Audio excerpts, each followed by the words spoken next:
I would completely lose the thread of thoughts and I wouldn't know what to say. Yeah, and I think this happens a lot. Well, I know this happens a lot to students, especially in exams. Um, so do you have a way of overcoming this situation? Yes, it actually kind of happened during our interview. I was kind of losing losing focus, and the most important thing is to understand that you can break down even the most complicated subjects in simple concepts. So when you're losing by saying lose the thread of thoughts, it describes a situation when you clearly know what you want to say, and there's so much that you want to say in regard of that subject, but it's all kind of, you can't obviously say it all out at once, and you don't even know what to start with, and you get the brain freeze, and you just have to start little by little. Don't be afraid to use simple language, Hmm. because say for instance in an exam situation, you would be given one chance to prove yourself, and then you have the topic you have to talk about, and you would think, okay, I have to say it all out. I have to say it all in the best possible way, using all the collocations and that I've learned, and proper grammar and all, and then you just stop. Don't be afraid to use short sentences, simple words, simple concepts, and then as you start speaking, it'll unfold by itself. I And see. it goes back to the same thing. If you don't force yourself, you'll get better and better at it. And eventually, a few minutes into the conversation, you'll find that your fluency just opens up. But it's basically not being afraid of saying very, very simple things. Hmm. I've Yeah. noticed this, for instance, on radio interviews, because while I'm at work, I listen to radio all the time. When people are being interviewed, even professionals or or celebrities, when they're interviewed, they mightn't say the answer out like immediately and in a very coherent and logical way. They would say the same way I'm speaking now, like slow down a little bit, Hmm. Yeah, kind of get your mind together, and then exactly. the speech will follow. Yes. Just don't force yourself. The biggest mistake people make in such situations is they're forcing themselves to speak very fast. Yeah. Then your mind starts racing, and then you completely lose it. Yeah. I think getting started, as you said, it's a bit like those strongman or Ironman competitions when they have to lift or when they have to start pulling a massive bus or something, yeah? They have to pull a massive bus with their teeth and they start, and the hardest thing is actually setting off, is starting, getting the wheels in motion. That's the hardest Yeah, point. yeah, that's a great analogy. Yes, And yes. then once they get the momentum, things start rolling and there's movement, you know? Okay, so on the blog you speak about high stress and mental pressure, high speed preparation. These are aspects that Yale students might be interested in. Could you just explain to us about those, please?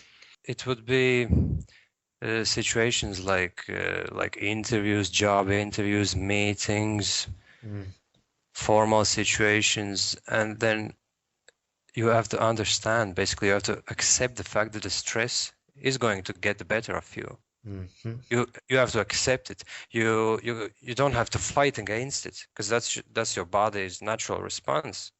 Adrenaline is being injected into your bloodstream, and your heart starts racing, and it's only natural that your fluency is going to be hindered in some way. Mhm. So the key is, again, don't be afraid to speak in a very simple manner, using very simple language, simple words, and just let it go. Yeah. I just said, just let it go, as if it were that easy. Of course, it's not, but it'll come by speaking simply. But basically, simplicity is the key on such situations, Uh-huh. Yeah. and not forcing yourself to say something. I've been attending many job interviews myself Yeah. in the past, and I would have quite awkward situations when I would force myself to say something using very specific industry terms. You Yeah. know, the way the employer, the potential employer asks you a question, and you want to come across as a very knowledgeable person, Yeah. and then you would think, okay, I'm going to use this word, that term, and then it all, it just doesn't happen that way. Take it easy. Use simple language, and Yeah. the rest will follow, because you already know all that stuff. So at some point during that conversation, you will use those relevant terms when it comes to using when it comes and the right point comes. There's a point about high-speed prep. Okay, speaking of high-speed preparation, basically you have very little time to think about the subject, and you have to improvise.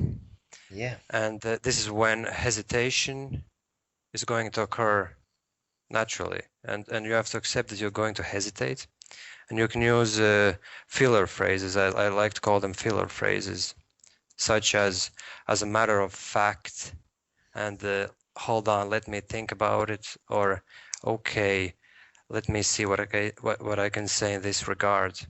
So you Yeah. can start the conversation with such and similar phrases. Just to buy some Yes, time, basically. Uh-huh. and once more, just start by focusing on a particular aspect of that subject that you have to talk about. Don't try to encompass the whole topic in one sentence, because it's just not possible. Yeah. Yeah. Just think of one keyword that you're going to talk about. Say, for instance, if you ask me about the current developments in stock markets, it's a very wide subject, and there's like 100 different subtopics that could be touched upon when speaking about that main subject. So just start your sentence by saying, okay, let me see, and then you can think of what exactly of one aspect of the big subject that you can start talking about. You've been busy making a product. You've English Harmony. Could you just tell us who your product is aimed at? The English Harmony system is aimed at foreigners who are struggling with the English fluency, with the spoken aspect of the English language. Right. Right. Perfect. Okay. And what benefits does your product give? First of all, it rewires brain. We mentioned the writing mode in the beginning of our interview. Yeah. And so basically, all those lessons, there are 60 speech exercising lessons at the moment in the two modules, the first and the third module of the system. There's 60 lessons altogether, and all that a student has to do is speak all the time. There's no writing, there's no reading involved. It's just pure speech. Wow. And it's based on repetition. So basically, the student has to repeat phrases and sentences and then use them in a dialogue. Yeah. There's a speaking character in the video. Those are video lessons basically. And Right. after going through all those 60 lessons, there are different study plans depending on how much time a student can allocate a day to doing those lessons. But the normal study plan is 4 months. And throughout those 4 months, by constantly learning phrases, but it's not so much about learning the exact phrases as about teaching your sound producing organs, your mouth, your lips, and your ears and mind to work in unison and switch over, make the shift from the writing mode to the speaking mode of your mind. Thanks for listening to IELTSPodcast.com. And remember to leave your email for updates and early access to new podcasts.